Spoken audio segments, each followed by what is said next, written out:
Bienvenue, c'est l'heure des actus. Au sommaire, une activité souterraine a émergé sur le terrain synthétique. Premier épisode à la découverte des pays, nous parcourons la Thaïlande. Mais tout de suite, le point sur le scrutin qui divise et rassemble les Alsaciens. Vous le savez sans doute, le 7 avril, les Alsaciens sont appelés aux urnes pour se prononcer sur la fusion des conseils généraux et du conseil régional. Un sondage de l'IFOP annonce que les 3/4 des Alsaciens sont pour. Nous en avons rencontré quelques-uns lors d'une réunion d'information qui s'est tenue au Moulin Neuf à Niederbronn-les-Bains. Est-ce que vous avez suffisamment d'informations concernant ce référendum ? Non, absolument pas, parce que je crois que c'est le cas de beaucoup de personnes qui sont mal informées, qui ne comprennent pas peut-être l'importance de ce sujet. Pas assez, c'est pour ça que je suis venu. Absolument pas. C'est pour ça que je viens ce soir à la réunion pour voir pourquoi. Les questions portent principalement sur les modalités de mise en place et les économies qui sont annoncées. Et je voudrais savoir si précisément cette troisième structure va faire des choses différentes et également quel va être le rapport entre le coût et le service rendu. Les questions des gens, si on va économiser et combien qu'on va économiser. Alors concrètement, qu'est-ce que le conseil territorial ? Est-ce la fin des départements ? Pour le savoir, nous avons rencontré Richard Kleinschmager à l'Université de Strasbourg. Certainement que c'est l'amorce d'un nouveau projet de territoire intermédiaire entre les communes, qui sont la base, les regroupements de communes qui sont aujourd'hui à l'œuvre, et l'État. Et donc c'est vrai que le département qui existe depuis 200 ans, qui était adapté à une société, on va dire très largement rurale, où on avait des déplacements qui ne se faisaient que avec beaucoup plus de difficultés, puisque le département est créé sur la base de la possibilité d'aller au chef-lieu en une journée à cheval et revenir. Donc on est dans un contexte qui est un contexte du 19e siècle. Si le texte est adopté, le conseil territorial regroupera les compétences et aura même de nouvelles compétences. Des économies sont aussi prévues, notamment avec une diminution du nombre d'élus. Ceux-ci seront désignés par 2 modes de scrutin, cantonal majoritaire et régional proportionnel. Mais pour que le texte soit accepté, il faut que le oui l'emporte avec la participation de plus d'un quart des électeurs de chaque département. Ensuite, évidemment, ce texte va passer à l'Assemblée nationale parce qu'il doit faire l'objet d'une loi et les amendements des députés peuvent incurver un tout petit peu le projet dans un sens ou dans un autre. Aux élus alsaciens d'être vigilants au respect de l'esprit dans lequel ce projet a été conçu. 7 panneaux électoraux proposent de vous aider dans votre choix, 4 défendent le non ou l'abstention et 3 défendent le oui.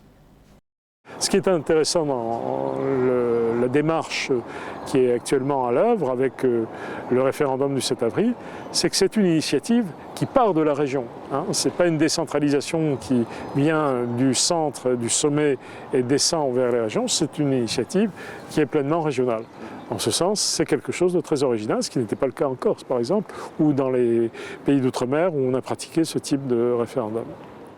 Pour une réponse claire et pour préserver la démocratie, la participation doit être massive. Voilà l'enjeu pour l'Alsace, réponse dans les urnes le 7 avril. Le 7 avril, vous êtes appelés à voter par référendum sur la collectivité territoriale d'Alsace. L'avenir de l'Alsace est entre vos mains. Mobilisez-vous. Le 7 avril, votez.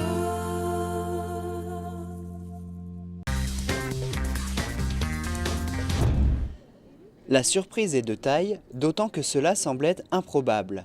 De si petits animaux peuvent faire autant de dégâts. Il s'agit des taupes. Installé en 2006, le revêtement synthétique devait éviter ces désagréments et pourtant... Depuis 2-3 jours, quand j'ai fait le nettoyage des WC publics, j'ai constaté qu'il y avait des taupes qui apparaissaient sur le terrain synthétique, comme si c'était sur l'ancien stade. Mais là, c'est sur un terrain synthétique et sur un terrain synthétique, il ne devrait pas y avoir de taupes.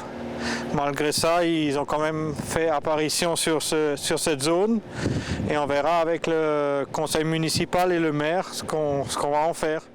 Pour observer la prolifération des taupes, un poste d'observation en altitude a été mis en place.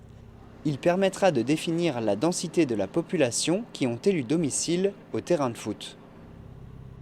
Ça pose beaucoup de contraintes au niveau des matchs et des entraînements. Il faudra qu'ils se rendent sur l'autre terrain annexe pour voir les travaux qu'on va entreprendre pour réfectionner ce terrain.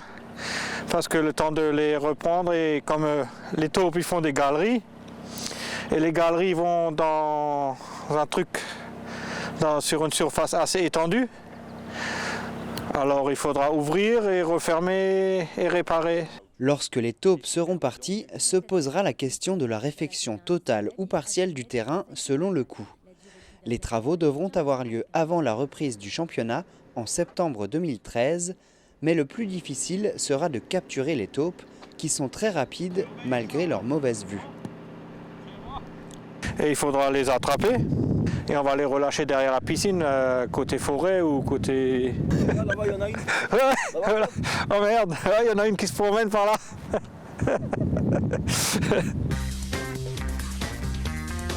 Je m'appelle Weekend Pecha, je suis thaïlandaise. Pour le premier épisode d'une série sur les pays du monde, nous allons découvrir aujourd'hui la Thaïlande. Ce pays monarchique d'Asie compte 66 millions d'habitants pour 514 000 km². Sa capitale, bien connue, est Bangkok, appelée aujourd'hui Krung Thep. Brigel a épousé un Alsacien. Elle est originaire du nord du pays. J'habite à nord-ouest, à côté frontière de Laos, pas loin de Laos, pays de Laos. 650 km Bangkok, la ville jusqu'à moi, je m'habite. S'appelle Udon Thani. Pays à 95% bouddhiste, on peut y visiter le palais d'Ayutthaya et le temple aux 3 tours Prang Samyot. Voici quelques dates importantes.